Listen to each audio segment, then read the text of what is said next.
তো তোমরা যারা জিডিএসই অনলাইন অ্যাপ্লিকেশন করেছো, যারা 2024-এ জিডিএস অ্যাপ্লিকেশন করেছো, তোমরা জানো তোমাদের কিন্তু অ্যাপ্লিকেশন প্রক্রিয়া তো পুরোপুরি স্টপ হয়েছে, তাই না? পুরোপুরি স্টপ হয়ে গেছে। এখন তোমাদের যেটা হচ্ছে রেজাল্ট, এই রেজাল্ট নিয়ে কিন্তু একটা গুরুত্বপূর্ণ আপডেটস আজকে আমরা তোমাদের কাছে শেয়ার করব। পাশাপাশি তোমাদের ডকুমেন্ট যে ভেরিফিকেশন রয়েছে, এটা কিন্তু জিডিএসে ভেরি ভেরি ইম্পর্টেন্ট, সেটা নিয়েও কিছু কথা বলবো। তাই বলবো, যদি নতুন হয়ে থাকো আমাদের এই সাহা স্যার অফিসিয়াল ইউটিউব চ্যানেলটা সাবস্ক্রাইব করে অল নোটিফিকেশনটা একটু অন করে রাখবে। এর ফলে আমরা পরবর্তীতে যে গুরুত্বপূর্ণ আপডেটসগুলো দেব, নতুন নতুন জবের আপডেটস, বিভিন্ন এক্সামের আপডেট, রেজাল্টের আপডেট, সেগুলো কিন্তু প্রত্যেকেই সবার আগে পেয়ে যাবে। তাই কিন্তু ভিডিওটা স্কিপ না করে প্রত্যেকেই মনোযোগ দিয়ে দেখবে এবং তার আগে অবশ্যই সাবস্ক্রাইব করে নেবে। তো সবার আগে তোমাদের জিডিএস নিয়ে আমরা যেটা বলবো, জিডিএসের রেজাল্ট কিন্তু খুব দ্রুত প্রকাশিত হয়। তোমরা জানো আজকে কিন্তু 15ই আগস্ট। আজকে কি হয়েছে? আজকে আমাদের কিন্তু ভারত স্বাধীন হয়েছে। অবশ্যই আমাদের কাছে একটা বিরাট বড় পাওনার দিন, আজকে বিরাট বড় আনন্দের দিন। তো আনন্দের দিনেই তোমাদের কাছে আমাদের এই ভিডিওটা যাচ্ছে।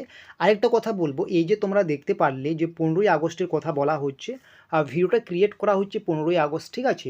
তো এই ভিডিওটা কিন্তু তোমরা পাবলিক পাবে বা ইউটিউবে পাবলিশ হয়ে যাবে এই ভিডিওটা কিন্তু 16ই আগস্ট, ঠিক আছে? 16ই আগস্ট ঠিক কয়টার দিকে আমি একটু দেখে নিই, ঠিক আছে? টাইমটা কয়টার দিকে বলা হয়েছে? টাইম রয়েছে 11টার দিকে, ঠিক আছে? সকাল 11টার দিকে। 16ই আগস্ট সকাল 11টার দিকে তোমরা কিন্তু এটা পেয়ে যাবে ভিডিওটা। তো যেটা আলোচ্য বিষয়, রেজাল্ট তোমরা কবে পাবে? তোমাদের তো সমস্ত প্রক্রিয়া তো শেষ হয়ে গেছে, অনলাইন অ্যাপ্লিকেশন শুরু করে। এবং অনেকের তোমাদের ফর্ম রিজেক্ট হয়েছে। কী কারণে রিজেক্ট হয়েছে কারেকশন করার পরেও তোমাদের, সেটা আমরা একটু পরে বলছি। তার আগে বলবো তোমাদের রেজাল্টটা কবে দেবে।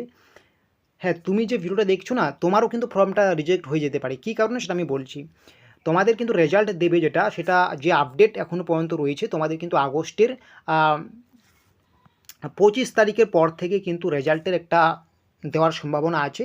25 তারিখের পর থেকে শুরু করে আগস্টের 25 তারিখের পর থেকে সেপ্টেম্বরের প্রথম সপ্তাহের মধ্যে তোমরা কিন্তু রেজাল্ট পেয়ে যাবে। এটা কিন্তু 99% সম্ভাবনা আছে জিডিএসের রেজাল্টের, যে আগস্টের 25 তারিখের পর থেকে শুরু করে সেপ্টেম্বরের প্রথম দিকের মধ্যেই তোমরা কিন্তু জিডিএস 2024-এর রিক্রুটমেন্টের যে 44,000 ভ্যাকেন্সি ছিল, 44K, সেই ভ্যাকেন্সি কিন্তু রেজাল্ট পেয়ে যাবে, অর্থাৎ প্রথম মেরিট লিস্ট পাবে, ঠিক আছে? বেশ কয়েকটা মেরিট লিস্ট প্রকাশিত হয়, প্রথম মেরিট লিস্ট তোমরা পেয়ে যাবে। তারপরে আমরা ফর্ম রিজেক্ট কাদের হবে সেটা বলছি। তোমরা যারা কারেকশন করেছো ঠিকই, কিন্তু তোমরা যারা তবুও কিছু ভুলভাল তথ্য দিয়েছো, বিশেষ করে সিগনেচার এবং ছবি আপলোডের ক্ষেত্রে কিন্তু সবচেয়ে বেশি রিজেক্ট করা হয়। তোমরা যারা কারেকশন করার সময়ও কোনো ভুলভাল করে দিয়েছো, তোমাদের কিন্তু কারেকশন করার পরেও যদি এরকম ভুল থেকেই যায়, যদি তোমরা সঠিকভাবে কারেকশন করতে না পারো, তোমাদের কিন্তু ফর্মটা রিজেক্ট হয়ে যাবে, সেটা কিন্তু আমি বলে দিলাম। কারণ প্রত্যেক বছর অনেকের ফর্ম কিন্তু রিজেক্ট হয়ে যায়, মেরিট লিস্টে কিন্তু নম্বর থাকা সত্ত্বেও নাম আসে না, ঠিক আছে? আশা করি তোমাদের এরকম সংখ্যা খুব কম আছে, এবং যে কয়েকজন আছেও তোমাদের তো নিজেরই দোষ, তোমরাই ভুলভাল করেছো, ঠিক আছে? অনেক তোমাদের সুযোগ দেওয়া হয়েছে, কারেকশন করারও সুযোগ দেওয়া হয়েছে, ঠিক আছে?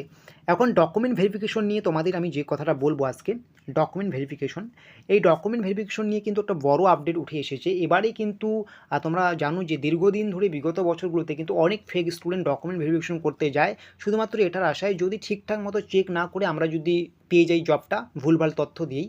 তো এবারে কিন্তু একটা বড় পদক্ষেপ নেওয়া হয়েছে। এবার যদি কোনো ফেক স্টুডেন্ট ডকুমেন্ট ভেরিফিকেশন করতে যায় এবং সেটা যদি প্রমাণিত হয় যে ইচ্ছাকৃতভাবে ছেলেটি বা মেয়েটি এই ফর্মটা ভর্তি করেছে ভুলভাল, বেশি বেশি নম্বর দিয়ে, ভুল ডকুমেন্টস দিয়ে, তাহলে কিন্তু আইনি পদক্ষেপ এবং তার কিন্তু একটু কিন্তু জেলের যেটা কারাগার রয়েছে, কারাগারও হতে পারে, ঠিক আছে?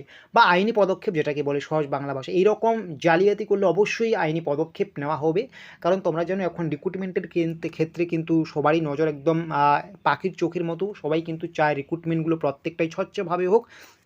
আর এই রকম জালিয়াতি তুমি যদি হাতে নাতে ধরা পড়ে যাও, তোমার কিন্তু ভাই লাইফ পুরো শেষ হয়ে যাবে, এটা কিন্তু মাথায় রাখবে।